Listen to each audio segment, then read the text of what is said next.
Hello students, आज हम class 10th की एक्सरसाइज 3.5 करेंगे। एक्सरसाइज 3.5 में हमने एक नए मेथड को स्टडी करना है, cross multiplication method. Cross multiplication method हम तभी अप्लाई कर सकते हैं यदि हमारे पास जो सोल्यूशन है हमारे पास यूनिक सोल्यूशन हो। तो सबसे पहले हमें ये देखना पड़ेगा कि हमारे पास जो दो गिवन इक्वेशंस हैं उनसे यूनिक सोल्यूशन बनता है या नहीं बनता। जैसे फर्स्ट ही क्वेश्चन है, which of the flowing parts of the linear equation has unique solution, no solution, infinite solution.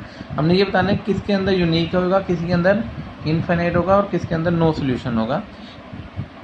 If unique है तो हमने फाइंड करना है क्रॉस मल्टीप्लिकेशन मेथड। जैसे फर्स्ट ही क्वेश्चन है x minus 3y minus 3 equal to 0। Second है 3x minus 9y minus 2 equal to 0। अब इसके आगे कुछ नहीं है तो क्वेश्चन 1 है, तो यहाँ पर हमारे पास a1 1 हो गया, b1 माइनस 3 हो गया। अब कॉन्स्टेंट दोनों या तो लेफ्ट में होने चाहिए या राइट में। इस केस में लेफ्ट में तो ठीक है, तो सीधा लिख सकते हैं c1 माइनस 3 हो गया। a2 मेरे पास 3 हो गया, b2 मेरे पास माइनस 9 हो गया, c2 मेरे पास माइनस 2 हो गया। ओके, अब मैं a1 बाई a2 निकालूंगा। a1 बाई a2 मेरे पास निकलेगा 1/3। b1 बाई b2 निकालूंगा, b1 बाई b2 होगा माइनस 3 अपॉन में माइनस 9। ये माइनस से माइनस कैंसिल, 1/3 आ जाएगा, दोनों इक्वल है। c1 बाई c2 निकालूंगा, माइनस 3/2। अब आप ध्यान दें, a1 by a2 b1 by b2 के बिल्कुल इक्वल है, 1/3 1/3, लेकिन c1 बाई c2 के इक्वल नहीं है। तो आपको मैंने बताया था ये इन केस यदि हमारे पास क्या हो, a1 by a2 b1 by b2 के इक्वल हो, c1 बाई c2 के इक्वल ना हो। In case a1 by a2 b1 by b2 equal है, c1 बाई c2 इक्वल नहीं है, तो इसके ये तो नो सोल्यूशन हो गया। नो सोल्यूशन का मतलब हम इसके ऊपर मेथड नहीं लगा सकते हैं। नेक्स्ट क्वेश्चन है, नेक्स्ट एक और पार्ट बताता हूँ जिसमें हम क्रॉस मल्टीप्लिकेशन मेथड करेंगे। ये है हमारे पास equation 2x plus y equal to 5, 3x plus 2y equal to 8। इसको हमने क्रॉस मल्टीप्लिकेशन मेथड से करना। आपने सबसे पहले जो कॉन्स्टेंट टर्म है उनको देखना, वो राइट हैंड साइड पे होनी चाहिए। कॉन्स्टेंट टर्म मेरे पास राइट हैंड साइड पे है 5 और 8, ये लेफ्ट पे होने चाहिए, एक जगह पे होनी चाहिए। इसको हम 2 3 1 2 भी कहते हैं, 2 3 1 2 मेथड भी बोलते हैं, 2 3 1 एंड 2। ओके, 23 12 भी बोलते हैं। 2 और 3 के बीच में x लिख दो, 3 और 1 के बीच में y, मतलब दूसरा वेरिएबल, y मीन्स दूसरा वेरिएबल, पहले x वेरिएबल, और 1 और 2 के बीच में कॉन्स्टेंट टर्म लिखते हैं। अब यहाँ पे 1 और 2 के बीच में हम +1 भी लिख सकते हैं, -1 भी। यदि मेरी constant term right hand side पे है, जैसे इस केस में है राइट हैंड साइड पे, तो यहाँ लिखना है -1, और यही दोनों इस साइड होती है लेफ्ट पे, तो हम +1 लिखते हैं। अब यहाँ पर लिखेंगे 2 का मतलब y के कोफिशिएंट, 2 का मीनिंग कोफिशिएंट ऑफ y, तो यहाँ पर y के कोफिशिएंट लिखने हैं। y का कोफिशिएंट क्या है, 1 और 2 लिख दें। 3 का मतलब कांस्टेंट टर्म लिखनी है, 5 और 8 लिखनी है। 1 का मीनिंग x के कोफिशिएंट लिखने हैं, 2 और 3 लिखना है। 2 का मीनिंग y के कोफिशिएंट लिखने हैं, 1 और 2। इस तरह से लिख देते हैं 2 3 1 2। ओके, अब क्या करते हैं, इसको इससे मल्टीप्लाई करते हैं, माइनस लगा के इसको इससे करते हैं। ऐसे यहाँ पर इसको इससे करते हैं, माइनस लगा के इसको इससे करते हैं। इसको इससे मल्टीप्लाई करेंगे, माइनस लगा के इसको इससे करेंगे। क्लियर? तो यहाँ पर हम मल्टीप्लाई करेंगे तो कैसे आएगा, x अपॉन में, इसको इससे मल्टीप्लाई करूँगा 1 × 8, पूरा लिखूँ तो, फिर -2 × 5, बीच में इक्वल का साइन लगाएंगे, y × 5 को 3 से 5 × 3 -8 × 2, ऐसे कांस्टेंट -1 अपॉन में 2 × 2 -1 × 3, x अपॉन में 8 बन जाए 8 -10, y इक्वल टू 15 -16, -1 अपॉन में 4 -3, x अपॉन में 8 में से 10 माइनस करूँगा तो -2, y अपॉन में -1, 1 -1 अपॉन में 4 में से 3 के 1। क्लियर? तो इसको हमने सोल्व करके ये लिख दिया। अब नेक्स्ट क्या होगा, आगे हम करेंगे तो फर्दर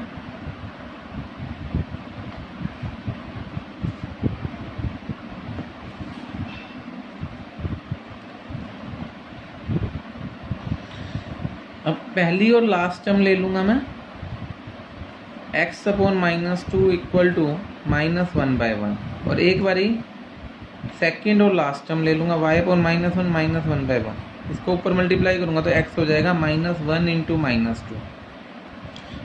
-2, -1 × -2 कितना हो जाएगा +2, ये आंसर x इक्वल टू 2। ऐसे ही यहाँ पर करूँगा, ये इधर जाएगा तो y इक्वल टू -1 × -1 कितना हो जाएगा +1। मैं रिपीट कर रहा हूँ क्वेश्चन, इस मेथड को हम बोलते हैं क्रॉस मल्टीप्लिकेशन मेथड। जैसे जो हमारे पास इक्वेशन दी हुई है, पहले हम वो इक्वेशन देखते हैं, 2x + y = 5, 3x + 2y = 8। इसको हम 2 3 1 2 मेथड भी बोलते हैं, 23 12 बोलते हैं हिंदी में। तो इसमें क्या करते हैं, 2 का मतलब y के कोफिशिएंट लिख लेते हैं 1 2, पहले 2 और 3 के बीच में x लिखते हैं, 3 और 1 के बीच में y लिखते हैं, 1 और 2 के बीच में कांस्टेंट टर्म लिखते हैं। कांस्टेंट टर्म +1 या -1 लिख सकते हैं, +1 तब लिखते हैं जब ये लेफ्ट में हो, अदर राइट में है तो -1 लिखते हैं। कोफिशिएंट लिखेंगे, 2 का मतलब y के कोफिशिएंट 1 और 2, 3 का मतलब कांस्टेंट टर्म 5 और 8, 1 का मतलब x के कोफिशिएंट 2 और 3, 2 का मतलब y के कोफिशिएंट 1 और 2। अब इसको ऐसे मल्टीप्लाई करना है, 1 को 8 से, -2 को 5 से, 5 को 3 से, -8 को 2 से, 2 को 2 से, -3 को 1 से। सोल्व करो तो 8 बन जाए 8, 5 2 10, 8 - 10 -2, 15 - 16 -1, 4 - 3 1। फर्स्ट और लास्ट लेना, सेकेंड और लास्ट लेना, x की वैल्यू 2 और 1 है। ओके, नेक्स्ट क्वेश्चन है, ऐसा एक और एक क्वेश्चन बताता हूँ।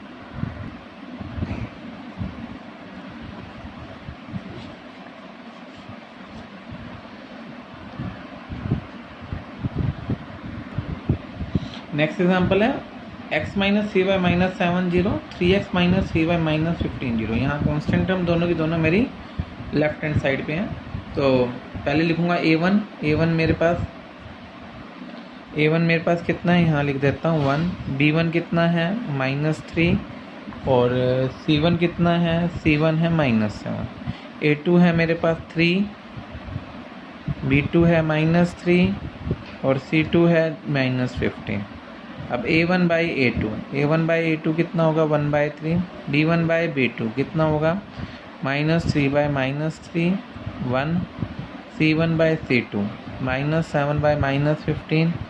अब a1/a2 इक्वल नहीं है b1/b2 के, तो यूनिक सॉल्यूशन हो गया। मैंने आपको बताया था यूनिक सॉल्यूशन में हम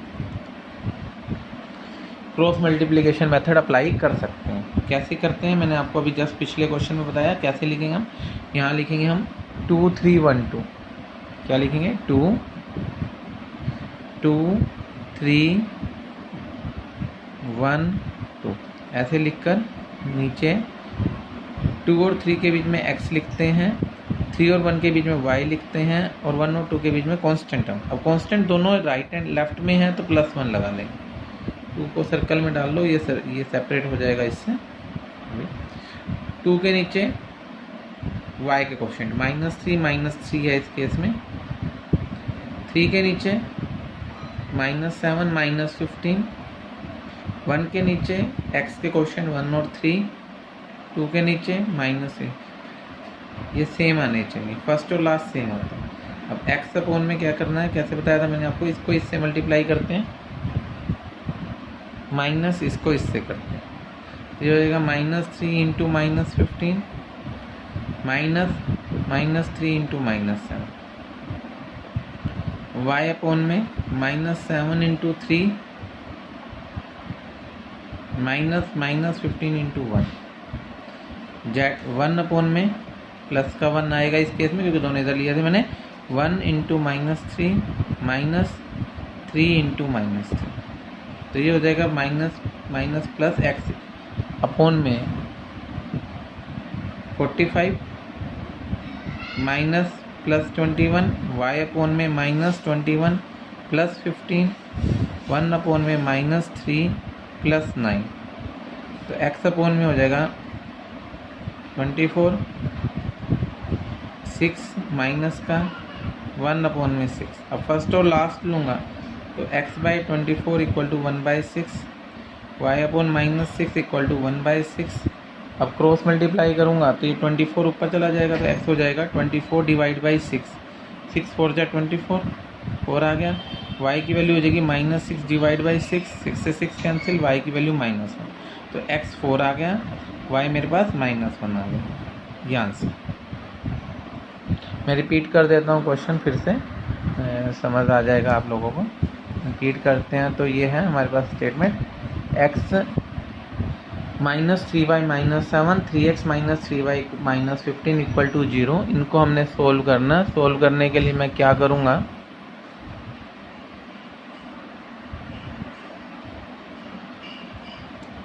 2 3 1 2 मेथड लगाऊंगा। 2 3 1 2, 2 का मतलब y के क्वेश्चन -3, 3 का मतलब यहाँ पर जो कांस्टेंट है टर्म -7 -15, 1 का मतलब n और 3, और 2 का मतलब -3 -3। इसको इससे मल्टीप्लाई करना, माइनस इसको इससे करना। सारे लिख दिए मैंने। x की वैल्यू निकलेगी 45 -21, y की वैल्यू 1, तो x 4 और y -1 आ जाएगा। ध्यान से देख लें। इसको इससे मल्टीप्लाई करते हैं, माइनस लगा के इसको इससे करते हैं।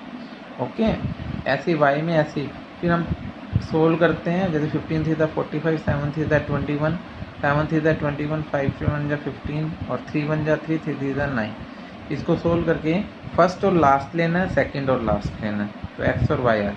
ओके, नेक्स्ट क्वेश्चन है, for what value of a and b, a और b की किस वैल्यू के लिए the following pair of linear equation has infinite number of solution. इन दोनों इक्वेशन के इनफाइनाइट सॉल्यूशन गिवन है। अब आपको मैंने पहले बताया था लास्ट में, इनफाइनाइट सॉल्यूशन कब होते हैं। इनफाइनाइट सॉल्यूशन मीन्स कई सारे सॉल्यूशन है उसके। इनफाइनाइट सॉल्यूशन तब होते हैं जब a1/a2 इक्वल है b1/b2 इक्वल है c1/c2। अब a1 की वैल्यू यहाँ पे 2 है, a2 की वैल्यू कितनी है a माइनस b, b1 की वैल्यू 3 है, कोफिशिएंट को कहते हैं, b2 की वैल्यू a प्लस b है, y के कोफिशिएंट को कहेंगे, c1 की वैल्यू 7 है, यहाँ कांस्टेंट टर्म को कहते हैं, c2 की value 3a plus b minus 2 है। अब एक बारी में हम दो एलिमेंट को लेकर क्वेश्चन को सोल्व करेंगे। हम ये दोनों लेते हैं term, 2 bracket a minus b equal to 3 upon में a plus b, cross multiply कर दो, twice a plus b equal thrice a minus b, तो ये हो जाएगा 2a plus 2b 3a minus 3b। b वाले एक तरफ ले जाओ, 2b plus 3b 3a minus 2a, a equal to 5b आ गया। ओके, a की वैल्यू किसके इक्वल आ गई 5b। ऐसे ही अब ये दोनों ले लो टर्म, सेकंड और थर्ड। सेकंड और थर्ड को लेंगे हम, तो ये हो जाएगा 3 अपॉन में a plus b equal to 7 upon में 3a plus b minus 2, cross multiply कर दूंगा तो 3 bracket 3a plus b minus 2, 7 bracket a plus b, 3 3 9a plus 3b minus 6, 7a plus 7b, ये इधर जाएगा तो 2a minus 5b, sorry 4b इधर minus 6 इधर जाएगा तो प्लस 6, 2 के टेबल पे काट दो, a minus 2b equal to 3। अब a की वैल्यू 5b इधर सब्स्टिट्यूट कर दें तो 5b minus 2b equal to 3, 3b equal to 3, b की वैल्यू कितनी आ गई हमारे पास 1, b की वैल्यू 1 इधर पुट कर देंगे तो a कितना आ जाएगा 5, a 5 आ गया, b 1, ये हमारे आंसर है। क्लियर?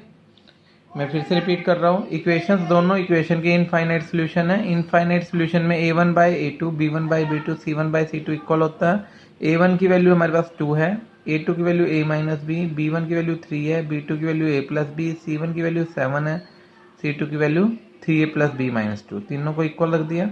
फर्स्ट टू टर्म्स ली, क्रॉस मल्टीप्लाई किया, यहाँ पे क्रॉस मल्टीप्लाई करते हो यहाँ ब्रैकेट लगानी है, 2a plus 2b 3a minus 3b, a वाली टर्म एक तरफ, a की वैल्यू 5b आ गई।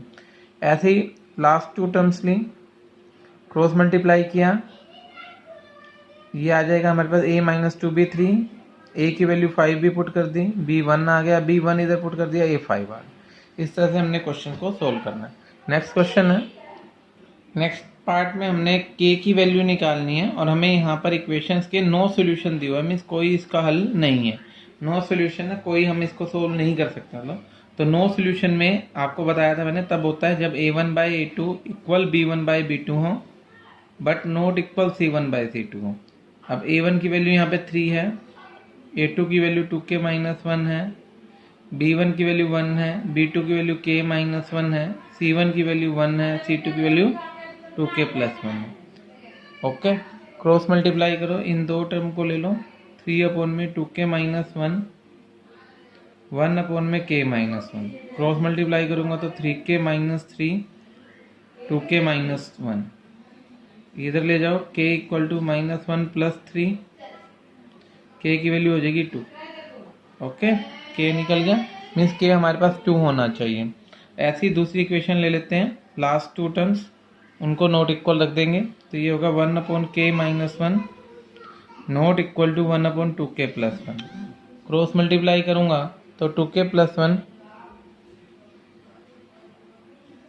Not equal to k-1। अब नॉट इक्वल है तो नॉट इक्वल ही लगाना है, इधर मूव करेगा 2k - k not equal -1 not equal -2, k not equal -2, means k 2 होना चाहिए, k 2 होना चाहिए और k -2 के इक्वल नहीं होना चाहिए। तो हमारे पास आंसर आएगा k = 2। ओके, इस तरह से हमने क्वेश्चन को करना। नो सॉल्यूशन में A1/A2 equal B1/B2 not equal to C1/C2 होना चाहिए, और इनफाइनाइट सॉल्यूशन में A1/A2 equal B1/B2 equal to C1/C2 होना चाहिए। Next fourth question